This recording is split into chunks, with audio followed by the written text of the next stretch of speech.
Em nosso estudo de hoje é a lição 7 do livro Canais da Vida e tem por título Na Lei do Auxílio. Quando pedimos auxílio, é justo pensar no auxílio imprescindível que devemos a nós. Tudo indica nos caminhos da vida que as regras do bem somente valem se a criatura lhes substancializa os princípios. O esquema de estudo no educandário é o mesmo tesouro de luz para a comunidade dos aprendizes. No entanto, cada jovem revela um tipo determinado de aproveitamento das lições recebidas. Os estatutos de uma organização policial de natureza superior constituem avisos da justiça, mas a aplicação deles varia segundo a diretriz das autoridades que os representam. O regime do hospital é conjunto de instruções enobrecidas visando a proteção dos enfermos. Todavia, o êxito delas reclama a disciplina e o concurso dos internados. As disposições do trânsito definem as sugestões valiosas daqueles que se desvelam pela tranquilidade pública. No entanto, a segurança geral depende do respeito com que as observem pedestres e motoristas. O plano de um estabelecimento industrial lança normas corretas para a dignificação do trabalho, mas a eficiência da fábrica desenvolve-se na medida do serviço dos braços que a servem. É naturalmente da vontade divina que todos sejamos auxiliados. Entretanto, é forçoso convir que a nossa vontade humana deve dispor-se a ser auxiliada para que a divina vontade nos auxilie. Prometeu-nos Jesus: quem me segue não anda em trevas. O Senhor não obrigava a clarear os que apenas lhe aceitassem as verdades, e sim os que lhe aderissem ao próprio caminho. E confirmando-lhe o enunciado, Kardec esculpiu na codificação da doutrina espírita o preceito insofismável: ajuda-te a ti mesmo que o céu te ajudará. Gente, essas lições que o Emmanuel traz, como a de hoje, com esse teor, elas volta e meia, elas se repetem, elas têm uma utilidade muito grande, porque a gente fica pensando no seguinte: a gente consegue sim, com um pouquinho de esforço, disciplinar o nosso trabalho, os horários que a gente vai ter, com respeito à responsabilidade perante a religião, quais são os dias de culto, quais são os horários da missa, quais são os horários da reunião pública. Eu vou assumir um determinado compromisso com essa ou aquela atividade, então eu tenho tempo, eu me organizo para poder estar me dedicando. Agora, a gente fica pensando no seguinte: o que adianta, né, a gente se dedicar bastante à nossa religião e daqui a pouco a gente desencarnar e chegar do outro lado da vida, ainda está estagiando em regiões trevosas, porque a gente não conseguiu modificar, controlar o nosso emocional, principalmente. De que adianta, né, a gente ter ficado anos e anos assistindo reuniões públicas, ouvindo palestras, decorando textos bíblicos? Quando você vai conversar, né, a gente sabe que nós somos inteligência e nós somos sentimento, mas a gente desenvolve muito isso aqui, a inteligência, e acaba deixando o sentimento de lado. Então,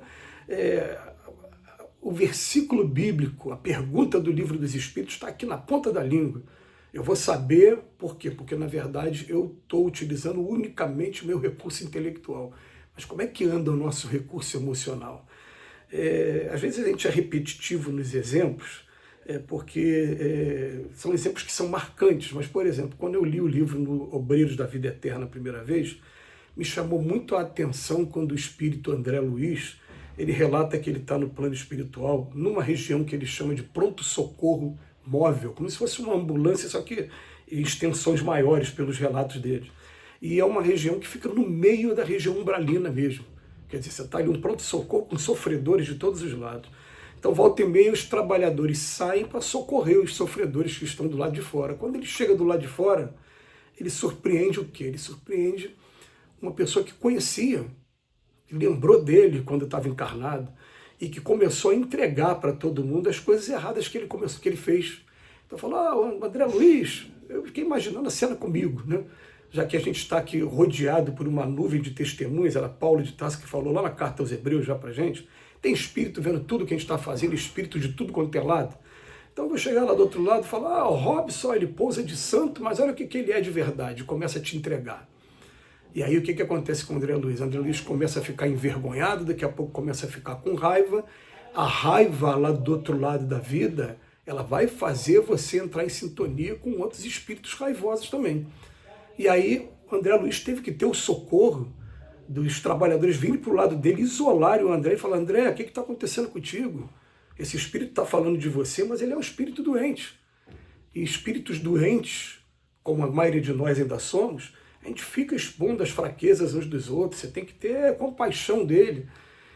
E eu fiquei pensando: poxa, meu Deus do céu, será que eu estou esse tempo todo na casa espírita, nesses trabalhos, e não consigo controlar o meu sistema emocional? Ainda sou uma pessoa assim, ainda tão com falta de maleabilidade, né, tão assim rigorosa nos julgamentos? Será que... E é isso que vai fazer daqui a pouco eu estar bem ou não lá do outro lado. Então o Emmanuel, ele vem, como sempre, criar todo um conjunto de exemplos para que a gente mentalize. Ele fala: o esquema do estudo está aqui, a grade.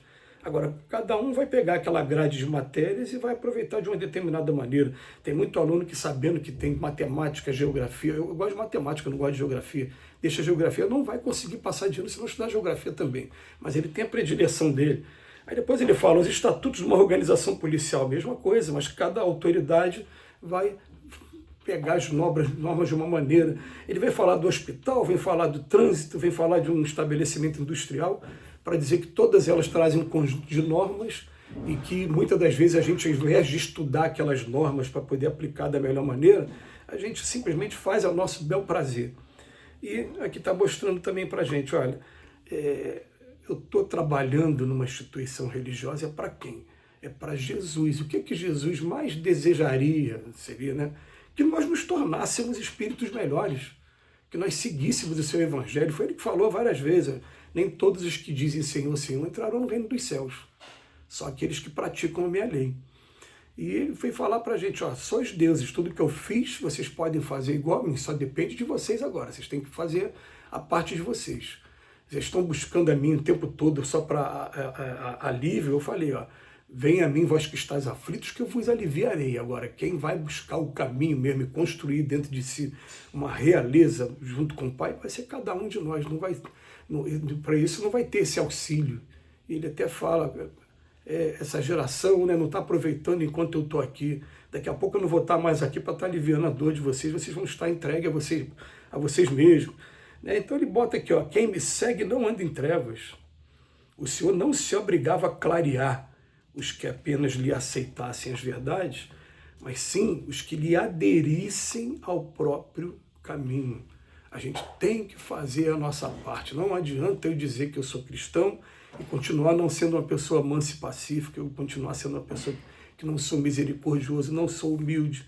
Eu não vou conseguir nunca entender essas bem-aventuranças. Eu vou saber todas as bem-aventuranças de cabeça, de cor. Vou saber dizer aonde está o capítulo, qual é o versículo, porque isso está no campo unicamente da inteligência. Mas e o nosso sentimento? Onde anda?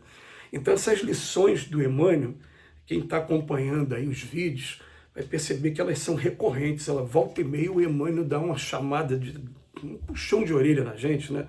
Um presta atenção na gente. E agora, como é que você está aí? Como é que você acha que você está fazendo o julgamento aí de você mesmo? E a gente vai fazendo essa análise para começar dia a dia, porque é um trabalho que é difícil. Dia a dia, esse trabalho de reforma. Eu já repeti isso algumas vezes, já tem um tempo que eu não falo isso, mas eu, depois que comecei a fazer esse trabalho de todo dia ter a leitura edificante e uma mensagem, tudo bem, estou tomando café da manhã espiritual todo dia, mas mesmo assim ainda faço um monte de coisa errada. Eu fico até lamentando aquela pessoa que nem começou ainda um vigiar e orar, porque eu fico pensando: meu Deus, se eu lendo o Evangelho todo dia, lendo uma mensagem do Emmanuel todo dia, refletindo na mensagem, ainda tenho meus momentos, e aquela pessoa que não tem nada, que está no deixa a vida me levar, a vida leva eu, né, deixa a coisa acontecer naturalmente. E, na verdade, o convite que a doutrina espírita vem fazendo para a gente o tempo todo é o autoconhecimento a partir de uma comparação nossa com esse grande diapasão que afina todos os instrumentos do universo que se chama o Evangelho. Aí sim, eu vou comparar e falar: e aqui eu ainda não estou conseguindo cumprir. Eu tenho que me adaptar, eu tenho que me modificar. Até o dia que eu estiver totalmente, ali, 100% integrado com Cristo. Fala: hoje eu e o Pai somos apenas um. aí esse dia será o dia da nossa felicidade plena. Que Jesus nos abençoe hoje e sempre.